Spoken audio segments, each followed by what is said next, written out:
Iwo Jima by Mike&Dylan Abbott. The battle for Iwo Jima was one of the most crucial fought by the Marines in the Pacific. What made this battle a must-win for the United States was its positioning in regard to Japan.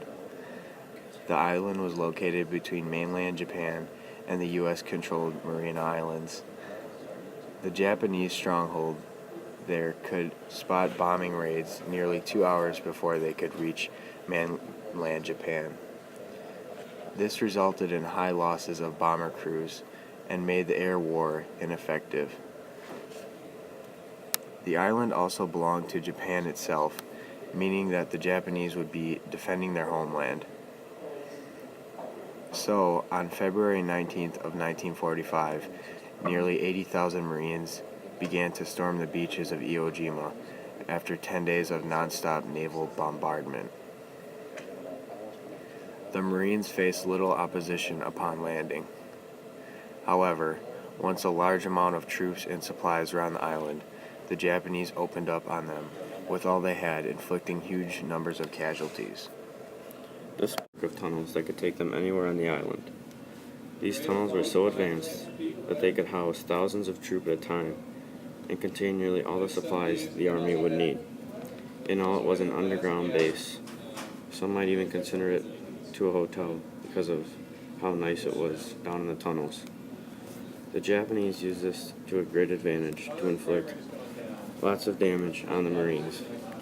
They would use the tunnels to get them behind enemy lines and launch devastating surprise attacks on the Marine forces. The only way to effectively rid the island of these tunnels was to either blow them up or flame them out.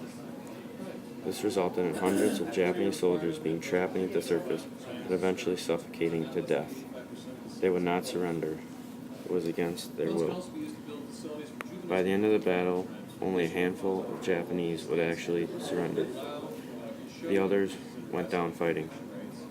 This bloody warfare would continue for the rest of the battle until it ended on March 26, 1945, taking nearly 7,000 Marine lives and 20,000 other casualties.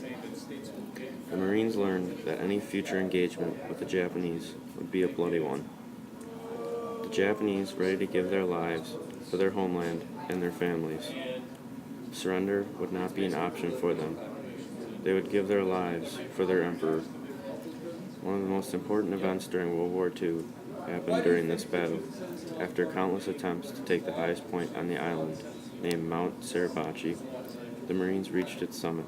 Soon after, a flag was taken to the top, and with the help of 5 Marines and 1 sailor, the flag was hoisted up. Joe Rosenthal captured this image, what would become known as one of the most iconic pictures ever taken during the war. This picture was a great boost to American morale, not only for soldiers, but for America as well. After creating an air base on the island, the air war greatly increased, and also helped save the lives of nearly 25,000 airmen making emergency landings on the island after bombing runs over Japan. The battle taught all Americans that the road ahead would be hard, but they could prevail. The war in the Pacific was very winnable. The real question would become how many more would have to give their lives to win it. This battle would also help Americans realize that they were a powerful nation and had big shoes to fill once the war was over, and that they could be one of the leading countries in the United Nations. Overall, this battle helped America become the power it is today by giving it the morale boost. It gave them the morale boost they needed and a sense of power. They would use this newfound power to close out the war in Germany and defeat the remaining Japanese forces at Okinawa. Even today, Joe Rosenthal's picture continues to send that same image of power and might over our enemies. However, today, many historians do not believe the island was worth the cost, with roughly 750 men dying for every square mile of the island taken. Although we may never truly know what bypassing the island would have done, we do know that it turned out to be one of the most important battles of World War II.